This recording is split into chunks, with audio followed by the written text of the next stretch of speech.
Nah, siapa yang gak kaget dengan berita seperti ini? Yaitu total ada 60 bus Transjakarta mangkrak sejak era Anies.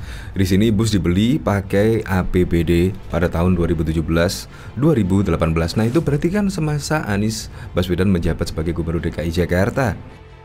Terbongkar pasca lengser, Sekda DKI selidiki 417 bis Transjakarta sengaja dimangkrakkan di era Anies, mau dijual untuk hilangkan barang bukti. Ditulis oleh tim redaksi jurnal dikutip dari berbagai sumber. Nah, sekarang bagaimana dengan kasus puluhan bus mangkrak yang terjadi di era Anies Baswedan? Apakah akan dibiarkan begitu saja oleh pihak kejaksaan atau KPK? Atau jangan-jangannya akan diendus saja oleh pihak KPK? Ya, kita lihat saja. Pengamat transportasi Azas Tigor Nainggolan meminta Dinas Perhubungan DKI Jakarta mengungkap bagaimana kondisi 417 bis Transjakarta mangkrak yang hendak dijual. Itu menurut saya sih harus dibuka dulu oleh Dinas Perhubungan ini. Kondisinya seperti apa bisnya? Ucap Azas Tigor Nainggolan ketika dihubungi Tempo pada 12 Maret 2023. Azas Tigor menyebutkan bahwa perlu untuk diketahui juga mengenai batas penggunaan bis agar bis yang dijual itu benar-benar yang sudah tidak beroperasi. Karena menurut Azas, kalau yang masih di bawah 10 tahun seharusnya masih bisa digunakan untuk operasional. Jangan sampai nanti yang masih layak, yang masih bisa beroperasi itu dijual, dilelang atau dihapus asetnya, bisa rugi Pemprov. Azas menyebutkan bahwa dirinya setuju mengenai rencana pengadaan bis listrik untuk menggantikan bis yang mangkrak karena memang sudah jadi program pemerintah untuk angkutan transportasi listrik. Sebenarnya masuk akal juga dengan usulan Azas Tigor bahwa harus ada pemilihan atau pengecekan pada bis-bis yang akan dijual. Karena selain untuk meminimalisir kerugian, juga menghindari praktik korupsi pada bis-bis yang masih layak.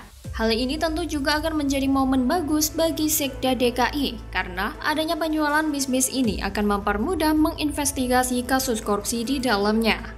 Terlebih sekarang banyak warga yang mulai menaruh kepercayaan pada Pemprov DKI untuk mengusut kejanggalan-kejanggalan di DKI Jakarta. Maka dari itu, kita semua berharap Sekda DKI bisa menguak dengan dugaan korupsi dengan pengadaan bis-bis tersebut. Sebelumnya, Komisi C Bidang Keuangan DPRD DKI Jakarta belum menyetujui usulan penghapusan aset 417 bis Transjakarta mangkrak. Sekretaris Komisi C Yusuf menuturkan pihaknya harus memvalidasi data yang diusulkan terlebih dulu sebelum memberi persetujuan. Pada akhir 2022, Azas pernah mengungkap puluhan bis Transjakarta mangkrak di Pul Transjakarta Pinang Ranti. Menurut dia, bis-bis Transjakarta yang mangkrak itu terjadi sejak era Gubernur Anies Baswedan. Kasus ini, kata dia, jadi momentum Heru Budi Hartono membenahi Transjakarta. Ia mengatakan melihat kondisi bis yang rusak di beberapa bagian, diperkirakan bis-bis tersebut sudah mangkrak berbulan-bulan. Artinya, bis-bis tersebut terbengkalai sejak zaman Gubernur Anies Baswedan. Menurutnya, kesempatan ini bisa menjadi momentum bagi PJ Gubernur Heru Budi Hartono untuk membenahi sektor transportasi di Jakarta yang pelayanannya semakin buruk. Hal ini, kata Azas, bisa dilihat ketika jam sibuk pagi dan sore. Kondisi bis Transjakarta penuh sesak dan terjadi penumpukan penumpang di halte-halte Transjakarta akibat minimnya bis yang dioperasikan. Menurut dia, mangkraknya puluhan bis Transjakarta dan masih adanya penumpukan penumpang menandakan manajemen layanan Transjakarta yang buruk. Hal itu terjadi akibat kebijakan yang salah. Seharusnya Transjakarta dan Dinas Perhubungan mengutamakan pelayanan kepada masyarakat dan menggunakan fasilitas bis yang ada secara maksimal. Sebab, kata Azas, bis Transjakarta dibeli dari uang warga Jakarta dan harus dikembalikan pada warga dengan layanan bis yang baik, manusiawi, tidak menumpuk padat di dalam bis dan di halte-halte Transjakarta. Oleh karena itu, ia menekankan agar Pemprov DKI Jakarta segera memperbaiki pelayanan transportasi publik. Sistem layanan Transjakarta harus dilakukan audit dan evaluasi secara menyeluruh. Azas Tigor menyampaikan bahwa bis Transjakarta mangkrak itu dibeli dari sumber pendanaan berasal dari penyertaan modal Pemprov Jakarta pada APBD tahun 2017-2018. Apabila bis-bis tersebut ditelantarkan sehingga rusak dan tidak bisa dioperasikan, maka ada unsur kesengajaan dari pejabat Dinas Perhubungan dan Direksi Transjakarta yang menyebabkan kerugian negara. Maka dari itu, Sekda DKI dan seluruh jajarannya diharapkan bisa mengungkap apakah ada unsur korupsi atau tidak. Jika memang ada, semua yang terlibat dalam pengadaan bus tersebut harus diciduk agar Pemprov DKI tak lagi jadi sarang penyamun seperti era sebelumnya. Bagaimana kalau menurut Anda?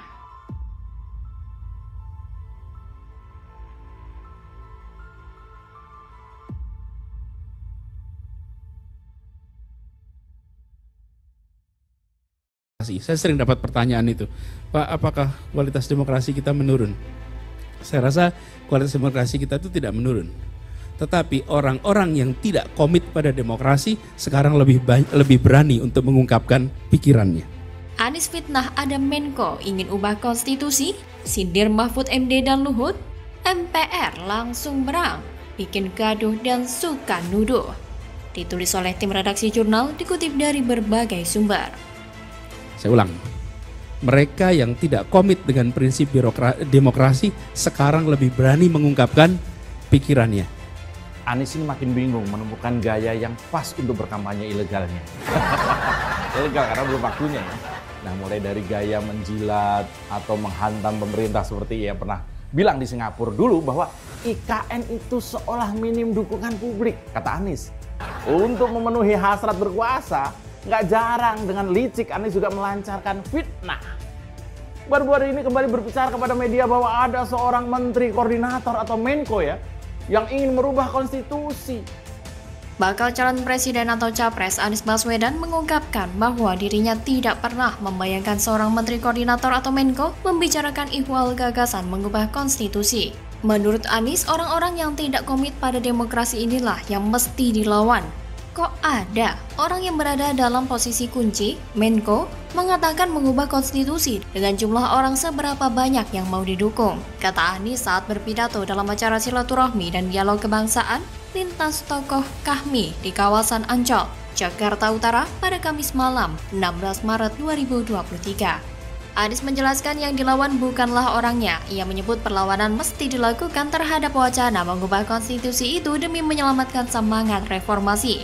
Sebelumnya Anies mengaku kerap mendapatkan banyak pertanyaan ihwal kualitas demokrasi Indonesia. Dia menyebut orang-orang yang tidak berkomitmen terhadap demokrasi lah yang saat ini lebih berani mengungkapkan pikirannya.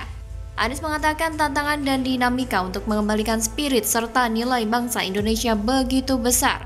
Menurut Anies, hal itu tercermin dari perasaan banyak orang mengenai kualitas dan demokrasi. Entah siapa yang dimaksud oleh Anies, tapi pada saat ini dalam kabinet Presiden Joko Widodo dan Wakil Presiden Ma'ruf Amin terdapat 4 Menko yang menjabat.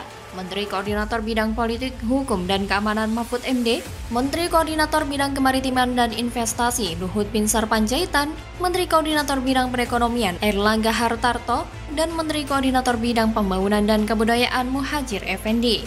Saat ditemui usai acara, Anies enggan menjelaskan secara eksplisit siapa Menko yang dimaksud. Entah apa yang diungkapkan oleh Anies ini benar apa tidak, tapi tidak ada yang bisa membuktikan keterlibatan Menko dalam apa yang disebutnya sebagai operasi politik penundaan pemilu sehingga harus ada amandemen konstitusi. Anies sepertinya ingin mengambil poin politik kepada para jaringan rival dan kompetitornya untuk tetap berkonstitusi dan tidak memainkan konstitusi sesuai dengan selera kepentingannya. Melihat pernyataan Anies tersebut, Wakil Ketua MPR Jazilul Fawait berang. Jazilul menyebut Anies Baswedan cuma menuduh soal kabar seorang menteri koordinator atau Menko di pemerintahannya bermanuver bakal mengubah konstitusi. Jazilul menegaskan wacana amandemen Undang-Undang Dasar sudah tak ada lagi di MPR saat ini. Menurut dia, pintu untuk mengamandemen di MPR sudah tertutup di periode 2019 sampai 2024 ini. Wakil Ketua Umum PKB itu lebih tegas mempertanyakan soal cara Menko mengubah konstitusi seperti tuduhan Anies. Dia termasuk mempertanyakan sosok Menko yang dimaksud. Menurut Jazilul, perubahan konstitusi hanya bisa melalui MPR. Sayangnya, kini sudah tak ada pintu amandemen Undang-Undang Dasar 1945 lewat MPR. Jadi memang tidak berdasar sama sekali dengan apa yang diungkapkan oleh Anies tersebut. Anies seperti hanya memanfaatkan situasi atau mencari simpati dengan menggoreng isu yang sangat berhubungan dengan penundaan pemilu kemarin. Wasekjen PDI Perjuangan atau PDIP, Sada Restuati pun mengungkapkan hal yang sama. Dia menilai pernyataan Anies Baswedan sangat mengada-ada. Ia menilai seharusnya Anies sebagai mantan menteri paham bagaimana mekanisme dan siapa yang berhak untuk mengubah konstitusi.